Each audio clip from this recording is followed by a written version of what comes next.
and Inverness Caley Thistle take a stunning lead with a stunning goal. The free kick triggered it all, but what a glorious header from Barry Wilson. Suddenly all the complaints about the first postponement of this game faded into the heavens, and up there over the moon was the travelling Inverness support. Party on. And yet Celtic applied the brakes to the celebrations within a minute. This was a superbly worked goal, eventually finished by Mark Burchell with a little help of a break off a defender. In any case, it brought a huge collective sigh of relief from within Parkhead. But the truth is, you ain't seen nothing yet. Sure, Celtic had chances. This again was a fine move, in which Viduka featured prominently. Indeed, had he gone down, he might have persuaded some referees that he had a penalty claim. He went round the goalkeeper, but this shot was cleared off the line. And in any case, Inverness had their own plans to write another chapter in the tale. After this move, with former Celtic Charlie Christie pulling the strings, it took a great Johnny Gould save to halt a Teesdale header.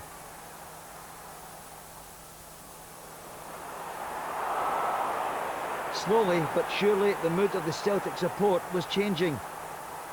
And Caley Thistle sensed it. With 24 minutes gone, they won a corner on the right.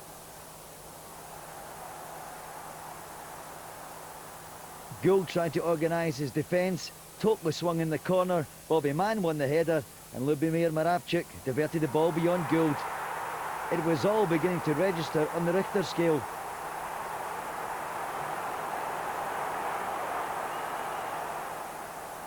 To be fair to Celtic, they stepped up the pace. Perhaps they sensed the headlines which await them tomorrow. First, Mark Burchell nearly produced an equaliser.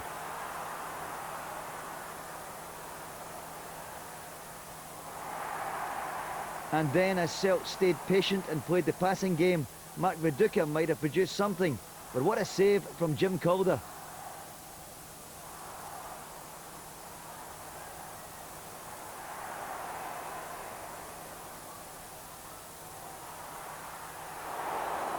And yet he surpassed even that. Coming up, a fine shot from Stephen Mahey, but somehow the goalkeeper touched it onto the post.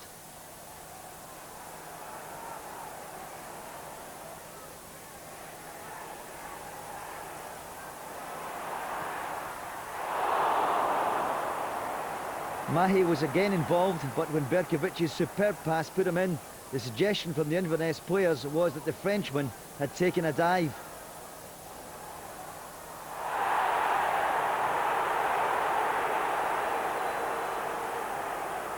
From the corner taken by Blinker, Moravchik had the chance with his trusty left foot, but the story was becoming a familiar one. It has not been Celtic's week.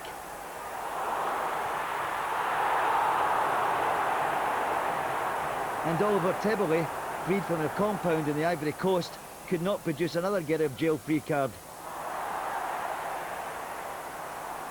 Celtic in knots at half-time, and the support suspected there may not be a Houdini act.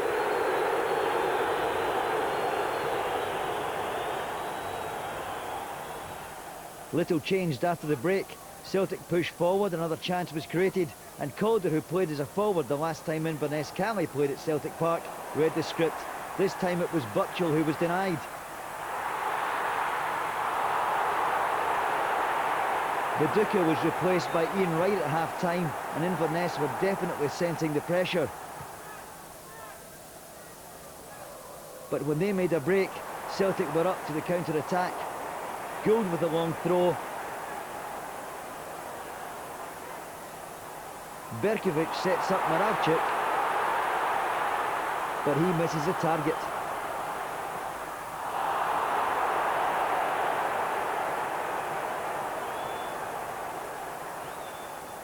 But then, like all good fairy tales, there was a twist in the tale. Suddenly Caley Thistle stepped up a gear, and Celtic were ripped apart by some glorious passing. One team was showboating, and it wasn't the multi-million-pound side from the east end of Glasgow.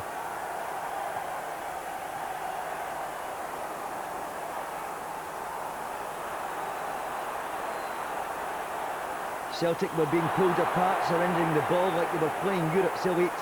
This little period of action told its own story, and eventually it led to the final nail in the Celtic Cup coffin.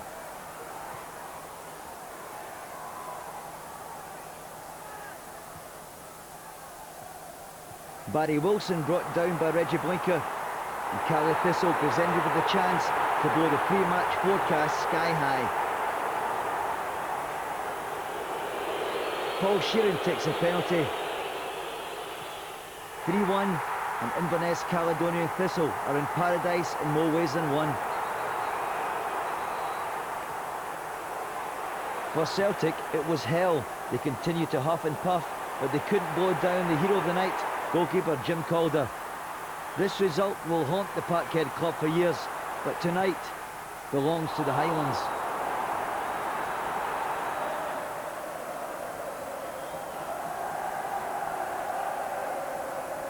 Given that Celtic hadn't been too convincing of late, I felt what I'd seen of them in video that they seem to lack direction and leadership, and that's, you know, we've got a good bit of that kind of aspects to the team. And again, you know, you 90% you're thinking, well, you know, we'll just take respectability and come away with our pride intact, and a wee 10% dreams of a result. But you know, these things are, you know, just what football's all about, I suppose. It was all around for Mark McCulloch and man of the match Charlie Christie. Last night's 3-1 victory over Celtic was the biggest shock in more than 30 years of Scottish Cup football. As a former Celtic player, Charlie Christie couldn't hide the pleasure he got in more or less hitting the back of his old club's net. The goals, I think, were terrific, and to go to Parkhead and score 3 goals says lots to the players and the commitment to the players, and I really think we did the Highlands proud last night. And today, after 4 hours sleep, the phones haven't stopped at the stadium all day. Calls of congratulations flowing in from as far afield as Singapore. And the overriding feeling? Bring on Aberdeen. Last night's victory caps a remarkable few years for Caledonian Thistle, born out of the difficult merger between 2 of the Highland Capital's clubs. But the win merely confirmed the optimism of those who put their faith into a unified Inverness team, which could aim for the top in the Scottish game. Caledonian Thistle's rise to beat Celtic has been nothing short of miraculous, as only 6 years ago they were 2 separate teams fighting it out for the Highland League. Their at times acrimonious merger belied the groundswell of support there was for a unified Inverness side.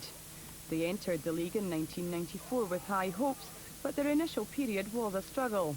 Old rivalry still existed amongst the fans, and performances on the park failed to live up to early expectations. One early casualty was manager Sergei Baltacha. His failure to win promotion was to cost him his job in May 1995, and Steve Patterson was lured from great success in the Highland League to take over. His impact was almost immediate, and in April 1997 they lifted the 3rd Division title. The building of the Caledonian Stadium was to represent another landmark, as the old grounds at Telford Street and Kings Mills disappeared and the tribal differences faded into the background. Further success was to follow as Patterson began to build a squad capable of taking Caley Thistle to another level in terms of achievement. Last season they won promotion from the 2nd Division to the 1st, and though they struggled initially, they've more than held their own so far this season and lie respectably in mid-table. While off the field the club has had struggles with debt, there's no doubt on the park Caledonian Thistle are finding the right blend. And after victory over one of Scotland's biggest clubs, who knows where the next few seasons will take Steve Patterson's side.